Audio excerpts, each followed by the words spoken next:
正話蘋果嘅 iPad 啦同埋 iPhone 4啦喺香港咧就掀起咗熱潮，出版界咧都摩拳擦掌啊，推出咗多種互動功能嘅電子書。嗰啲電信商亦都隨即提供電子書平台增值服務，搶佔商機啊！由你今年講下。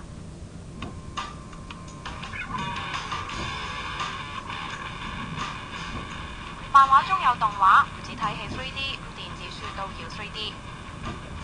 娛樂性高嘅有市場，實用性亦都唔弱㗎。喺 iPhone App 下載總榜打第一眾遊戲，排過第一位就係呢本啦。成日驚出去點樣食嘅時候，天使麵點樣叫啊，寬麵點叫啊，牛角包點叫啊，原文唔識講，喺呢度都可以學到嘅。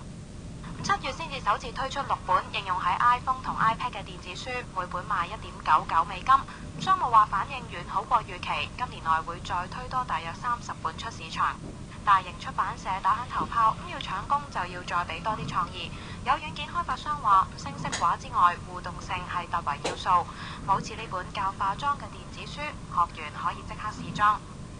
互動性係強好多嘅，係飲食嘅書，可能佢可以揾到你而家身在嘅位置啦，然之後話到俾你聽附近最好嘅餐廳，佢 recommend 嘅餐廳係邊幾間啊咁樣。春天佢嘅菜咧就可能係或者嗰啲食譜咧可能就唔同嘅，咁啊可能到夏天嘅時候有第二啲菜譜，咁變咗你嗰個內容係可以透過互聯網不停去更新咁樣。市場潛力大，電信商都想分一杯羹，同出版社合作，用戶俾38蚊月費可以睇到過千本書。咁嗰個 inquiry 咧係好用嘅。我哋而家暫時咧有成60幾個出版商同我哋合作咗㗎啦，覺得一定會過百㗎啦。用戶嗰方面咧，除咗話手機 iPhone 4同埋 iPad 之外咧，我哋亦都希望喺其他嘅手機，譬如包括咗 Android 嘅手機啊、其他嘅手機啊，同埋我哋嘅電腦 PC 咧，都可以享用到我哋呢個服務咯。為咗吸客，佢哋今年內都冇計劃加月費。我相信乘住電子書熱潮，流動寬頻上客量同數據用量相應會大受刺激。有線電視記者李錦賢報導。嗱，幾十蚊月費啦，可以睇過千本書喎。咁資訊咧果然係越嚟越唔值錢啦。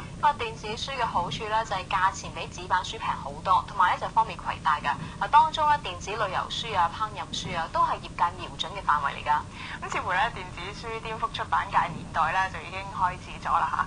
不節目時間夠啦，再會，拜拜。